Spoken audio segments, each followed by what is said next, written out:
Hello everyone, నేను మీ తెలుగమ్మ. ఎలా ఉన్నారు అందరూ? Welcome to another series in exploring Himachal. ఈసారి నేను విజిట్ చేసిన place the most popular tourist place అయినా కాదు. అసలు ట్రిప్స్కి ఎందుకు వెళ్తాం? ప్రశాంతంగా ఉండడానికి, స్ట్రెస్ తగ్గించుకోవడానికి. అలాంటి ఒక ప్లేస్ ఏ కొండ ప్రాంతాల్లో అయినా ఉండేది ఫ్రెష్గా గలగల పారే నది. స్వామి, నదికి పోలేదా? Going, guys, where are we going? అడవులలో గిట్లా పుట్టిరా ఏమ్రా, మంచి మర్యాద తెలియదు. చిచ్చి, పెద్దోళ్ళంటే అసలు రెస్పెక్టే లేదు. Hey Varsha, where are you going? Yeah, కడ్ అంటే నది, నది అంటే కడ్. ఏంటి షర్ట్ ఏంటి ఇదేంటి బుద్ధు రాని గట్లు. ఇప్పుడు మీరున్నారు, ఈ కోట్ ఏంటి, టీ షర్ట్ ఏంటి, ప్యాంట్ ఏంటి, టై ఏంటి, బట్టలతో చంపేయగలరు తెలుసా నువ్వు దైద్యుడా. అంటే కంఫర్ట్ ముఖ్యం కదా మాస్టారు. పదండి అలా వెళ్తూ మాట్లాడుకుందాం. సో చాలా రోజుల స్ట్రెస్ తర్వాత రిలాక్స్ అవ్వడానికి మాకు దగ్గరలో ఉన్న ఏకైక ప్లేస్ నది. ఆల్మోస్ట్ 4 to 4.5 కిలోమీటర్స్ దూరం ఉంటుంది. మాకు ఇక్కడ క్యాబ్స్ ఆర్ ఎక్కువగా పబ్లిక్ ట్రాన్స్పోర్ట్స్ అసలు ఉండవు. కొన్ని ప్లేసెస్లో అయితే ఆ ఆప్షనే ఉండదు అనుకోండి, అది వేరే విషయం.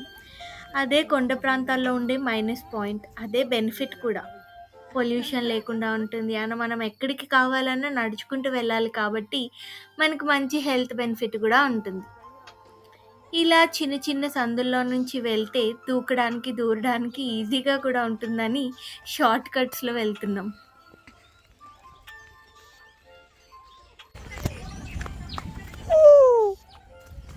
ये देखिए कैसी ये छोटी छोटी जगह है. अब ये जगह हमें खुले आसमान में लेकर जाने वाली है. और ये देखिए जानवी जी को फुल एक्साइटेड. लगता है हमारे साथ के कुछ लोग आगे बढ़ चुके हैं, उनके साथ हमें जाना होगा क्योंकि ये रास्ता खतरों से खाली नहीं है. ये देखिए खुला आसमान, बादल और पहाड़ों के बीच और इतनी सारी हरियाली. ये है खूबसूरती ऑफ हिमाचल प्रदेश. సో నా ఫ్రెండ్ ఏం చెప్తున్నాడంటే, పైన ఆకాశం కింద పచ్చని పొలాలు, ఇదే కదా లైఫ్ అంటే, ఇంకేం కావాలి అని కొంచెం కవి హృదయంతో వర్ణిస్తున్నాడు. అయినా ఎప్పుడు ఎక్కువ జనాలు ఫుల్ క్రౌడ్తో ఉన్న ప్లేసెస్కే వెళ్ళాలా? ఏముంటుంది అందులో, ట్రాఫిక్ తప్ప.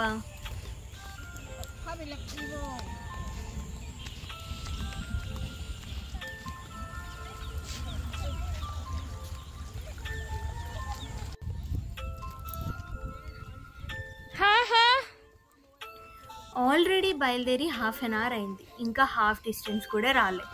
ఈలోపు చినుకులు కూడా స్టార్ట్ అయ్యాయి. ఇట్స్ ఓకే, లైఫ్ అంటే అంతే కదా, ఏదో ఒక దెబ్బ తగులుతూనే ఉంటుంది. స్ట్రాంగ్గా ఉండి డెస్టినేషన్ రీచ్ అవ్వడమే.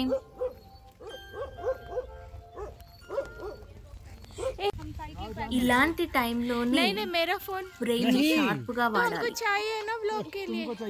మేము తడిచినా పర్లేదు, ఫోన్లు తడవకూడదు, అదే మ్యాజిక్.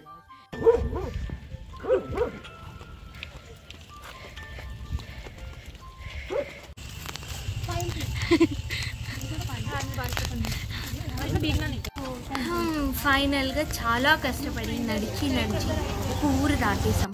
ఇంకొక ఊరు దాటితే అయిపోయింది. వచ్చేసాం, సగం దూరం వచ్చేసాం. ఇలాంటప్పుడే ఆచితూచి అడుగులు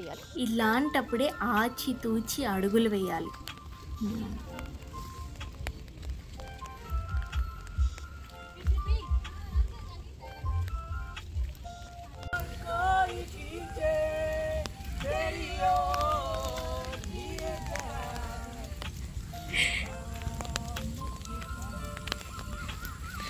నాకు బేసిక్గా ఇంట్రెస్ట్ పోయింది సార్. ఇప్పుడు ఎంత నడిచినా నది కనిపించట్లేదు. లైఫ్ కూడా అంతే, మనం చేయలేమనిపిస్తుంది, but you have to keep moving on.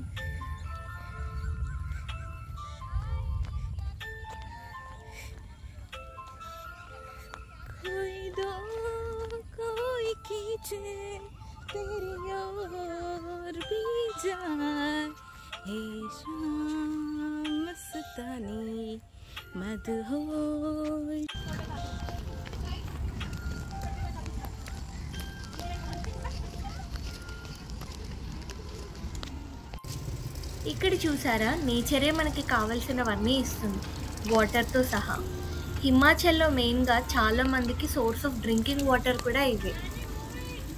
I like to move it. ఎంత అవసరమో అంతే వాడుకోవాలి మనుషులు. కానీ మనం ఏం చేస్తున్నాం, ఎక్కువ వాడేసుకొని కొంచెమే వెనక్కిస్తున్నాం.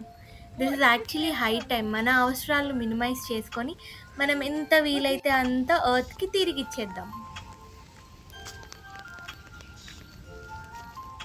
అసలు రోజుకి కొంచెం సేపు ఫోన్ పక్కన పెట్టేసి మీతో ఎవరుంటే వాళ్ళు, క్లోజ్ పీపుల్, ఫ్రెండ్స్, ఫ్యామిలీతో కొంచెం సేపు టైం స్పెండ్ చేసి చూడండి. ఆ రోజుకి కొంచెం సేపు వాక్ చేసిన మెంటలీ ఫిజికల్లీ ఎంత స్ట్రాంగ్ ఉంటాం తెలుసా.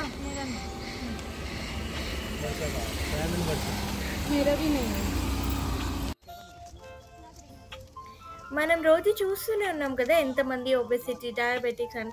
విమెన్కి అయితే ఇంకొంచెం ఎక్స్ట్రా థైరాయిడ్, పీసీఓడి అని. నేను కూడా ఎక్స్ట్రీమ్ క్రానిక్ స్ట్రెస్ అండ్ పీసీఓడితో 14 years నుంచి బాధపడుతున్నా. అసలు హిమాచల్ రావడానికి రీజనే అది. గ్రీనరీ, నేచర్కి దగ్గరగా ఉండడానికి, ఎక్కువ ట్రాఫిక్ అండ్ ఉరుకుల పరుగుల జీవితం నుండి ఒక బ్రేక్ కోసం.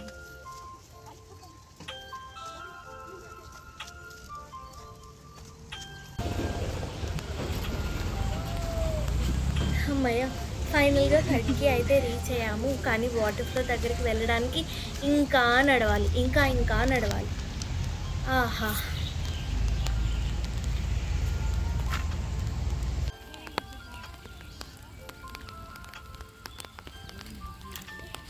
ఆహా, వాటర్ స్ట్రీమ్కి దగ్గరకు వస్తున్న కొద్దీ ఆ స్మెల్, ఆ చల్లగాలి, రియల్ హీలింగ్ అంటే ఇదే.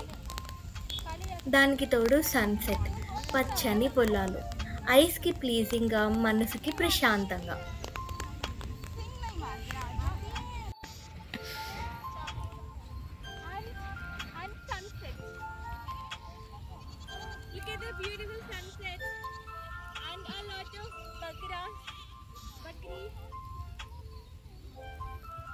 And you. ఏ ఫైనలీ వచ్చేసాం.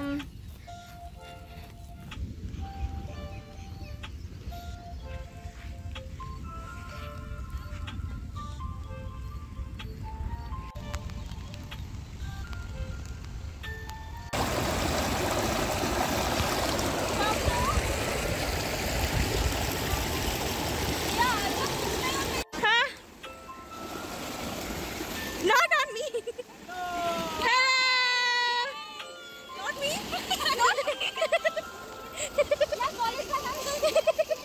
No, I didn't.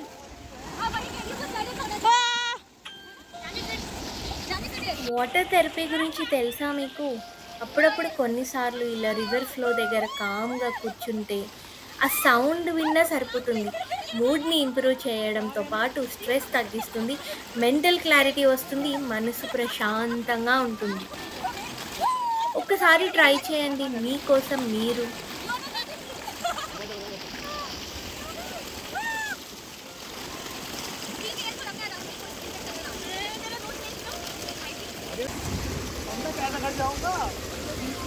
ऐसे ही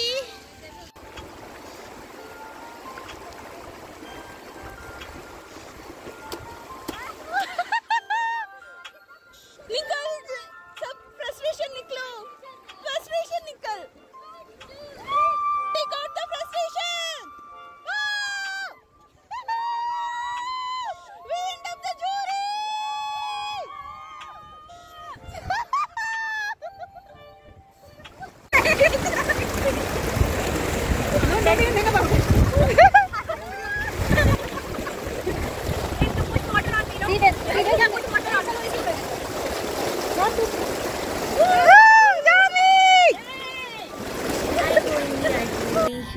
అలా ఒక 2 hours వాటర్లో బాగా తడిచి ఆడుకొని it's finally time to go back.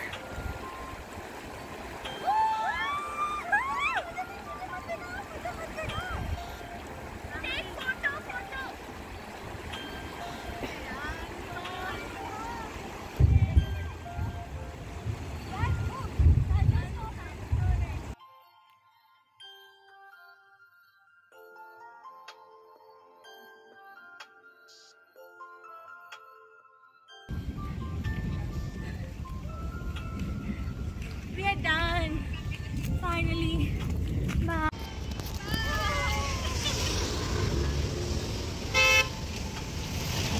కానీ వచ్చిన దారిలోనే తిరిగి నడుచుకుంటూ పైకి వెళ్ళాలంటే పైకే పోతాం కాబట్టి ఆటోలో వెళ్ళాం. ఇలాంటప్పుడు మనం పడ్డ కష్టం మర్చిపోతాం వందన.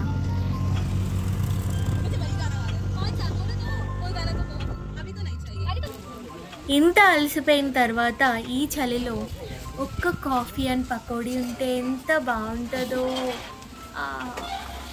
కానీ ఏం చేస్తాం, హిమాచల్లో ఉన్నాం కదా, మోమోస్తో అడ్జస్ట్ అవ్వాలి. సో మాకు దగ్గర ఉన్న ఒక బడ్డీ కొట్టుకొచ్చాము. మన దగ్గర ఉన్నంత బాగోదు కానీ ఉన్నదంతా అడ్జస్ట్ అవ్వడమే. దొరికిందే మహాప్రసాదం.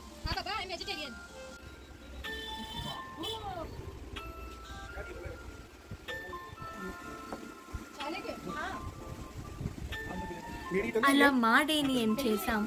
మీరు కూడా లైఫ్లో కొన్ని విషయాలు స్లోగా గడపడానికి ట్రై చేయండి. స్లో లివింగ్ని ప్రాక్టీస్ చేస్తూ స్ట్రెస్ లేకుండా హ్యాపీగా ఉండండి.